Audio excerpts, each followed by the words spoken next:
Alright, je le recap. C'est toi que j'ai pris un matin. J'ai fucking bottom tick that shit ici. T'as arrêté quand même 100 points. Si le move star, là. Il m'aurait fait le break-even sinon. Que aujourd'hui j'étais clairement bearish parce que si on regarde sur le 1 hour, on fait un trend bearish puis tout là.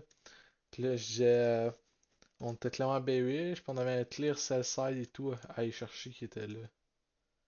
Ça c'est un daily gap. C'est ici plus bas que ça et tout, c'était un weekly gap qu'on avait même. On avait ça, sell side liquidity plus un unfill weekly gap. Que bon draws on liquidity là. Là, présentement, avant Market Open, on était ici. Fait que j'étais comme pas mal sûr. Ce que je voulais voir, c'est Market Open, manipuler higher, swap ce high là, inverse gap. Je vais chercher ça carrément. Que c'est ça qu'on a eu un matin. Market Open, swap ce high là. Attends, c'est moi qui te pute. Attends. Je suis sur MNQ là. T'as quoi? T'as là. C'est ça, on a swap le high là carrément, puis après ça on a tout de suite un gap, puis on inverse. Parce que j'ai pris un trade avant, j'ai pris ce trade-là.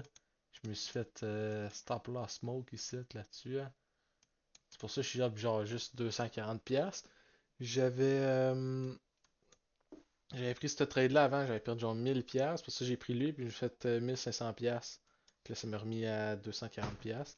Mais là, si je comprends pas pourquoi j'ai pris ce trade-là si on l'a même pas swap. Je sais pas si c'est moi la paix, là, mais.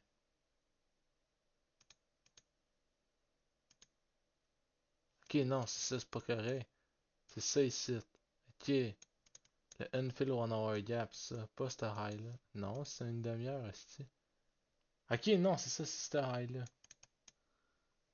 Ok, bon, je m'étais fourré là. Ok, ouais, c'est ça. Ça fait plus de sens. Mais c'était où de bon, on est si de bord, t'as peu là. J'étais sur une demi-heure time frame, c'est pour ça. Ok, ça a du sens. Je pense, je savais, j'avais pas pris un trade d'épée là. Ça, Market Open, direct là, Skyrocket, c'est de Drake Kendall Open, Manipulate là, puis là j'étais là. Puis là j'ai pris ce trade là parce que gros, j'étais sûr que ça allait dropper. Comme, il n'y a aucune raison de manipuler ailleurs. Je dis, je pourrais prendre ça de même, mais, ou même ça plus bas. Mais c'est vrai, j'aurais dû attendre parce que techniquement ma stratégie c'est le highest inverse favorite gap que je prends. Puis il y avait un 2 minutes qui s'était créé, puis un 3 minutes. Techniquement, c'est vrai, j'aurais pu faire ça, mais je suis un hiver, je m'en fous, je pourrais prendre pareil, là, c'est plus risqué, mais finalement, non, j'aurais pas dû. Fait que, après ça, j'ai attendu, on a reçu le hype, puis là, on a eu un clean 1 minute inverse. On avait un 2 minutes, mais pourquoi j'ai pas attendu 2 minutes? Parce que c'était sûr que ça allait dropper, brothers. On est super bearish, on swap un high à l'intérieur d'un 1 hour gap, swap après ça, fill le gap au complet en plus. On a clear draws on liquidity plus bas. On est super bearish la trend. Pour vrai, il n'y aurait pas de raison d'attendre le highest time frame. Genre juste un 1 minute, c'est en masse de confirmation. Parce que là, on targetait. Normalement, si j'aurais été sur mon funded, j'aurais target 1 to 1. Parce que ici, on avait un unfill 5 minutes gap qui était là. Un erreur où price peut reversal. Fait que j'aurais target 1 to 1 pour ça. Mais là, moi, ça me prend 1500 genre pour le passer comme en deux trades, là. Fait que je targetais 1500 risquant 1000$. Fucking bottom take that shit. Ça hit mon TP puis ça reversal à break-even tout après, là. Mais je l'ai pas pris sur mon funded justement parce que mon funded il est là, express. Je suis up 400$ encore dessus. Parce que il faut que je passe plus d'évaluation, puis je commence à copy trade puis tout, puis à scale up pour commencer à vivre du trading, là. Fait que c'est pour ça que je l'ai pris juste sur mon Nival. J'ai acheté un Nival, je vais le passer. Après, c'est une fois qu'elle va être passée, je vais acheter une autre Ival que je vais repasser. Puis une fois que j'ai avoir trois comptes, trois funded accounts, là je vais recommencer à trade sur des funded. Puis une fois que je vais avoir un second payout, un autre payout de ces trois comptes-là, ça va être en crise en fait déjà. Là, je vais me racheter encore deux comptes. Je max out ça. Avec là, on va avoir comme 5 comptes de 50 000 funded. Puis là, je trade là-dessus. Pour ça, je vais commencer à max out d'autres fermes. Puis tout. Puis sûrement, on va me racheter des comptes de 150 000 au lieu, là. J'irais sur Alpha Future, je serais très des comptes de 150 000. Donc, ouais. Que présentement, l'objectif jusqu'à la fin du mois, c'est de passer 2 evals. Ça, c'est ma première fois que je passe. Une fois elle va être passée, en passer une deuxième pour que je rentre en juin avec 3 funded accounts que je copy trade puis je commence à trade là-dessus. Fait que, ouais, fait que super bon trade et plus setup. Vous me direz si vous l'avez pris vous autres tout là. SMT au high aussi. IS était super, genre pas super bearish encore plus. Il est même pas allé hit le 1 hour là. Fait que ce high là on avait Falas SMT ici là. Genre c'est à peine s'il hit là, un 15 minutes là. Genre, IS était comme dans ce 15 minutes bearish gap là. Tandis que NQ était up there là. Puis on avait Falas SMT en plus. Encore plus de confirmation là. Fait que non, et plus setup. J'aurais pris mon funded 100%, mais il faut que je passe des evals. Présentement, l'objectif c'est de passer plus d'évaluation. Fait que très bon setup. J'aurais pris ça 100 fois sur 100, là. Super clean. Paddy swing en plus, c'était quoi? 9h40, c'est ça. Fucking paddy swing. Fait que, vous me direz si vous l'avez pris vous autres et tout. J'en ai vu d'autres qui ont target, genre, carrément direct là. Je suis comme, brother, t'as peu là. C'est parce que moi-même, j'aurais target one-to-one normalement. Parce que il y a un 5 minutes gap. Puis ça peut reversal, même si les probabilités sont très basses que ça fasse ça. Ça peut le faire pareil, comme des faits si t'aurais fait break-even. Que ça allait quand même à 5 minutes gap, c'était assez pour les hit ton break-even, puis après ça, faire le move. C'est pour ça que j'aurais target au one-to-one. C'est beaucoup moins risqué. Puis ça t'enlève. Ça va t'aider gros à sortir de la break-even phase.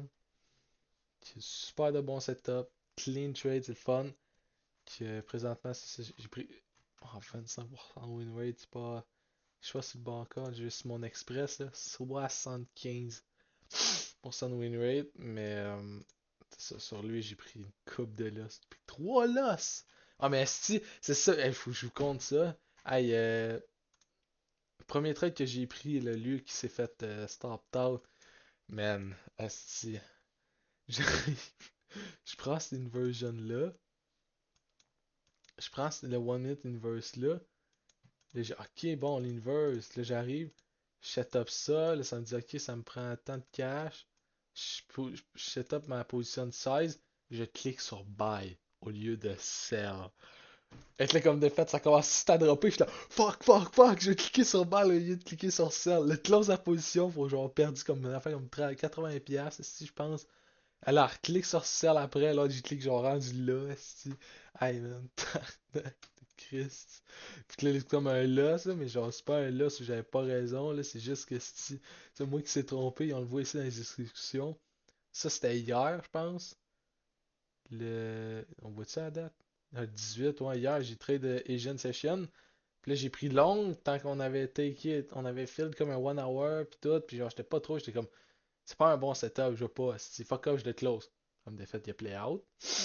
Awesome, mais fait que j'ai perdu comme 55$ dessus. Pour ça, lui, il s'est trompé de bouton. Puis lui, ça, c'est le vrai trade que j'ai là. Ça fait que techniquement, c'est les deux seuls trades que j'ai pris. Fait que ce serait comme 50% win rate, là, normalement. Fait que le best scénario, ce serait qu'avant la fin de la semaine, je vais passer ce compte-là. Puis la semaine prochaine, je passe mon autre compte.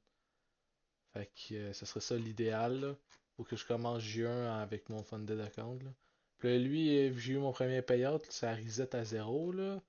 Si genre, si je retire en deuxième, mettons, si j'ai retiré mon premier payout, le drawdown il tombe à 50 000. Avant ça, c'était 48 000. Si tu tombais en bas de 48 000, ça avait plus ton compte. Là, c'est en 50 000. Fait que j'ai comme juste 400 pièces de jeu, hein. Que les autres, faudrait comme que je build un buffer pour que ce soit beaucoup plus safe, là. Fait que de genre 2000$, c'est ça et tout à faire. Fait que sûrement que juin, c'est le best qu'il faudrait faire, c'est j'arrive en juin, j'ai mes 3 funded accounts, puis après ça, le mois de juin, je le fais pour juste créer un buffer de genre 2000$. Après ça, je rentre en juillet, puis là, je peux trade, là, je trade, puis je peux commencer à retirer les payouts sur ces 3 comptes-là. Parce que c'est ça le meilleur scénario qu'il pourrait avoir. Ok, on va voir ce que ça va donner. Mais ouais, super de bon setup. Le setup de la journée, pour vrai, là. après ça, on n'a pas fait grand chose. On a pas une affaire comme 300 points là. Hey, c'est n'importe quoi. On a hit le weekly gap, man. Ça te skyrocket ça là. Genre, direct, quand ça le hit là, on le voit même pas ici. On va mettre sur 5 minutes là. On a skyrocket là. On le hit ici. 442 points. On est allé hit London, après ça on est reversal. Mais c'est ça, genre ça a droppé. Après ça, on est arrivé bien vite, 11h. 11h est arrivé ici. Fait que c'était vraiment le trade de la journée.